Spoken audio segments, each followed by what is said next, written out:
आज इस वीडियो में चर्चा कर लेते हैं VMOA Kota final years HD06 model paper की। आपका जो बैक टू बैक दो एग्जाम है, एक कल हो गया और एक आज है ना, उसकी चर्चा करने वाले हैं। एग्जाम की दृष्टि से कौन सा क्वेश्चन बनेगा आपकी 2 बजे, वो सारी की सारी चर्चा यहाँ पर करने वाले हैं। तो वीडियो को एक बार फुल विजिट कर लें ताकि एग्जाम में ये वीडियो आपके लिए हेल्पफुल रह सके। और साथ ही उस दोस्त को भी जरूर शेयर करें जिसका एग्जाम रहने वाला है। और चैनल पर नए हैं तो चैनल को सब्सक्राइब करके ऑल नोटिफिकेशन की घंटी को ऑन करते हुए टेलीग्राम चैनल ज्वाइन कर लेना। वहाँ पर भी आपको कुछ बड़े वाले प्रश्न के पॉइंट हैं या फिर जो भी होगा आपको बताया जाएगा। फर्स्ट क्वेश्चन है, भाषा की कोई एक परिभाषा लिखिए। इंपॉर्टेंट क्वेश्चन है। और आपको भाषा शब्द भाषा धातु से क्या है बना है, जिसका अर्थ होता है कहना या बोलना। महर्षि पतंजलि ने इसकी परिभाषा दी है, जो वाणी वर्णों में व्यक्त होती है उसे भाषा कहते हैं।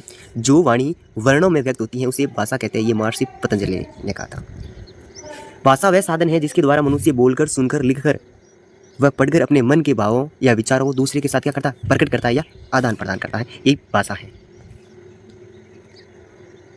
जान लेते हैं नेक्स्ट क्वेश्चन की। खड़ी बोली को और किस नाम से जाना जाता है? तो खड़ी बोली को और कोरवी नाम से भी जाना जाता है। पूर्वी हिंदी का विकास किस अपभ्रंश से हुआ है? तो अर्धमागधी अपभ्रंश से हुआ है। चर्चा कर लेते हैं नेक्स्ट क्वेश्चन की। मालवी बोली के क्षेत्र कौन से हैं? आपको बता दें, मालवी बोली के जो क्षेत्र है प्रमुख वो है मंदसौर, देवदास, झालावाड़, इंदौर, चित्तौड़, भोपाल और उज्जैन। अगला प्रश्न, नेक्स्ट क्वेश्चन है,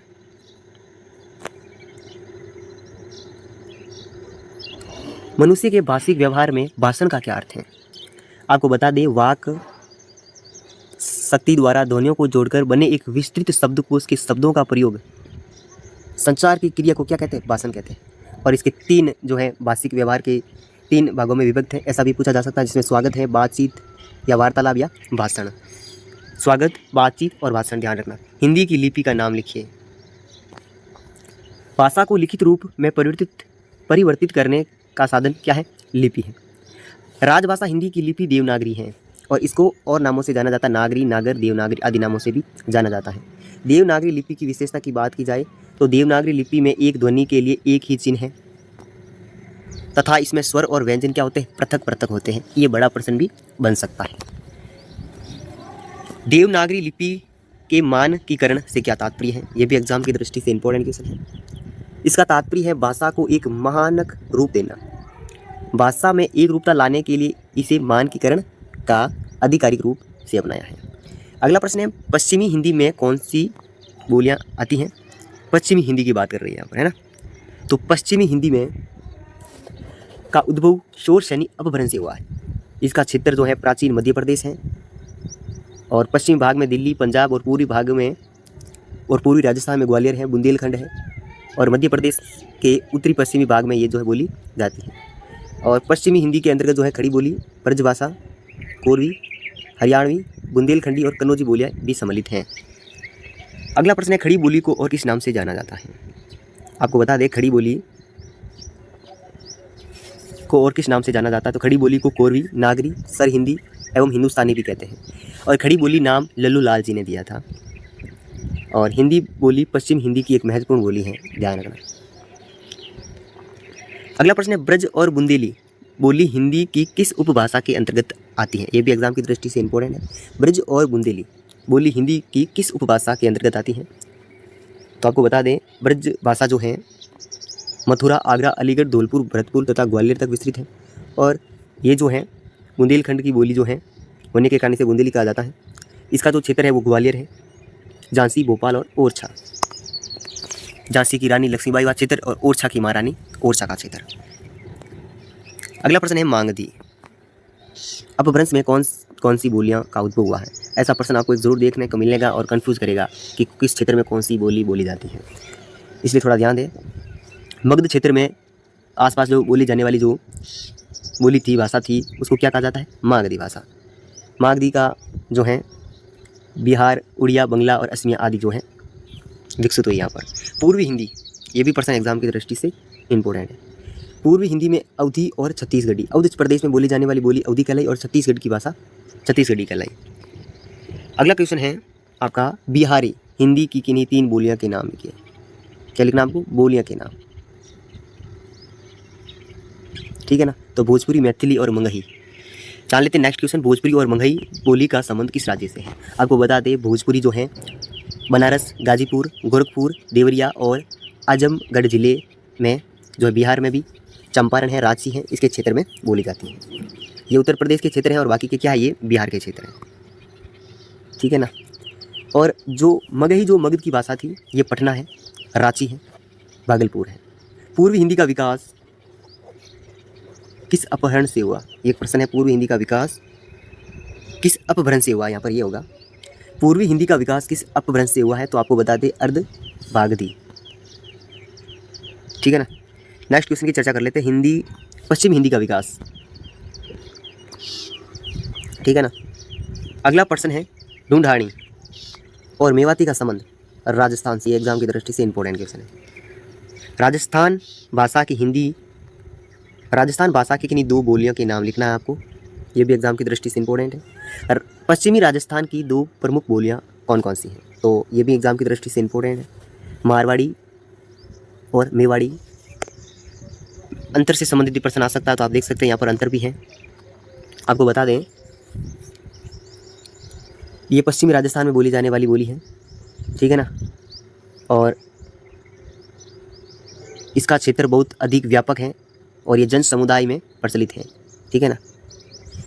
मेवाड़ के क्षेत्र में बोली जाने वाली बोली मेवाड़ी कहलाई, ये उदयपुर, राजसमंद, चित्तौड़गढ़, भीलवाड़ा, ठीक है ना, यहाँ पर बोली जाती है। अगला दो क्वेश्चन है, मारवाड़ी और ढूंढानी बोली का संबंध किस राज्य से है, तो राजस्थान प्रदेश की पश्चिम भाग में, ठीक है ना, और मध्य पूर्वी भाग में। प्रयोजन मूलक भाषा हिंदी, प्रयोजन मूलक का प्रश्न आपको एग्जाम में बड़ा देखने को मिल सकता है और आपके प्रयोजन मूलक के टोटल 3 लेसन हैं और तीनों लेसन में से आपको एग्जाम की दृष्टि से छोटा बड़ा प्रश्न जरूर देखने को मिलेगा और अनुवाद का प्रश्न भी आपको देखने को मिलेगा, उसमें भी आपके 2-3 हैं, उसका भी छोटा बड़ा क्वेश्चन आपको देखने को मिल सकता है, जिसमें वो लघुमक और निबंधात्मक प्रश्न में बहुत हेल्प हो सकती है। तो इस लेसन को ज़्यादा से ज़्यादा पढ़ें। शब्द अनुदान किसे कहते हैं, शब्द अनुदान शब्द घन अनुवाद से बना शब्द है। अंग्रेजी में इसे वर्बल ट्रांसलेशन तथा वर्ड फॉर वर्ड ट्रांसलेशन के नाम से भी जाना जाता है, ठीक है ना। जान लेते हैं नेक्स्ट क्वेश्चन के बारे में। अनुदान प्रक्रिया का प्रश्न आपको देखने को मिल सकता है। संविधान के किस अनुच्छेद में संघ की राजभाषा हिंदी और देवनागरी लिपि का उल्लेख है, तो 343। ध्यान रखना, नेक्स्ट क्वेश्चन है संविधान की 8वीं अनुसूची में शामिल किन्हीं 4 भाषाओं के नाम लिखिए। ये भी एग्जाम की दृष्टि से वेरी इंपॉर्टेंट क्वेश्चन है। आपको बता दें टोटल 14 भाषा हैं 8वीं अनुसूची में, जिसकी प्रमुख भाषा में पंजाबी, गुजराती, मराठी और हिंदी, संस्कृत और उर्दू। बहुत आसान है, देखो पंजाबी, गुजराती और मराठी, हिंदी और संस्कृत, उर्दू, ये जो है याद रखनी है आपको। संविधान सभा में हिंदी को राजभाषा, ये भी एग्जाम की दृष्टि से इंपॉर्टेंट क्वेश्चन है। वैसे सारे के सारे महत्वपूर्ण हैं, लेकिन आपको देखना है 14 सितंबर 1950 को संविधान सभा में हिंदी को राजभाषा बनाने का क्या किया गया, निर्णय लिया गया और इसे जनवरी 1950 में क्या कर दिया, लागू कर दिया और हिंदी कामकाज में इसका प्रयोग किया जाने लगा। संपर्क भाषा किसे कहते हैं, आपको पढ़ना है। संपर्क भाषा है 2 व्यक्तियों को आपस में जोड़ देती है, वो इस संपर्क भाषा के नाम से जाना जाता है। अब ध्यान रखना, संपर्क भाषा एक व्यक्ति की भाषा क्या हो सकती है, हिंदी हो सकती है, लेकिन दूसरे की भाषा क्या हो सकती है, उससे अलग होनी चाहिए, हिंदी से अलग, अंग्रेजी हो सकती है, उर्दू हो सकती है, मराठी हो सकती है, जो भी है। चाहे उदाहरण के रूप में यहाँ पर बताया गया है, एक ही भाषा क्या होनी चाहिए, हिंदी होनी चाहिए, अथवा दूसरी की अंग्रेजी हो सकती है। इस प्रकार से आप देख सकते हैं। सरस्वती पत्रिका का संपादक, देखो इलाहाबाद में ये प्रकाशित हुई है और 19वीं ईस्वी में ना, ईस्वी के जनवरी मास में, ठीक है ना, 1901 से इसका संपादन जो है श्याम सुंदर दास ने किया था और 1903 से 20 तक इसका संपादन जो है महावीर प्रसाद द्विवेदी ने किया। ध्यान रखना है। लिखित भाषा और मौखिक भाषा से जुड़ा हुआ प्रश्न आपको देखने को मिल सकता है। राजभाषा और राष्ट्रभाषा में अंतर आपको देखने को मिल सकता है। राजभाषा और राष्ट्रभाषा, राजभाषा किसे कहते हैं आपको बता दें, राजभाषा जो है सरकारी कामकाज में जो प्रयोग की जाने वाली भाषा को राजभाषा कहते हैं और जिस भाषा को राष्ट्र की आत्मा के रूप में अभिव्यक्त करती है उसे राष्ट्रभाषा कहते हैं। जो राष्ट्र की आत्मा है और विभिन्न जो है क्षेत्र जो बोलते हैं वो राष्ट्रभाषा है। कार्यालय हिंदी के बारे में आपको बताना है। प्रतिवेदन किसे कहते हैं, ये भी एग्जाम की दृष्टि से इंपॉर्टेंट क्वेश्चन है। प्रतिवेदन एक रिपोर्टिंग और प्रतिवेदन दोनों शब्द का प्रयोग होता है, उस स्काप पे आपको देखना है। अगला प्रश्न है संक्षेपण से क्या तात्पर्य है, ठीक है ना, इसका भी एग्जाम की दृष्टि इंपॉर्टेंट क्वेश्चन है। इसका जो शाब्दिक अर्थ होता है वो होता है छोटा, संक्षिप्त या छोटा, देख सकते हैं। प्रशासनिक पत्र क्या होता है ये भी आपको देखना है। यहाँ पर होगा पल्लवन का क्या तात्पर्य है, ये प्रश्न है। मसौदा लेखन, से बड़ा प्रश्न भी आपको देखने को मिल सकता है। तकनीकी हिंदी, स्वर ध्वनियाँ और तत्व शब्द और यादृच्छिकता से क्या तात्पर्य है, ये भी आपको देखना है। ये है आपके बड़े प्रश्न। देवनागरी लिपि हिंदी के उद्भव और विकास, ठीक है ना, प्रयोजन मूलक अनुवाद से जुड़ा हुआ प्रश्न आपको देखने को मिल सकता है, बड़ा प्रश्न। राजभाषा संबंधी अधिनियम 15वां प्रश्न। मसौदा लेखन, कार्यालय हिंदी, पल्लवन के बारे में 21वां प्रश्न। टिप्पणी लिखिए। ये सारे के सारे प्रश्न आ जाते हैं। इसके बारे में थोड़ा थोड़ा जरूर पढ़ें ताकि एग्जाम में बहुत हेल्प रहेगी। मसौदा, प्रतिवेदन, टिप्पणी लेखन, संक्षेपण, विज्ञान की परिभाषा देते हुए जनसंचार के तत्व महत्व के बारे में, बैंकिंग में हिंदी का प्रयोग। 25वां क्वेश्चन आपको विस्तृत देखना है। ये प्रश्न आपको छोटा प्रश्न नहीं बन सकता है। रेल विभाग में हिंदी 2021 में प्रश्न पूछा गया है, ये वापस पूछ सकते हैं। बाकी आपको सारी थोड़ी थोड़ी टिप्पणी लिखनी है, एक बार सब रिपीट जरूर करना है। बाकी टेलीग्राम पर मिलते हैं।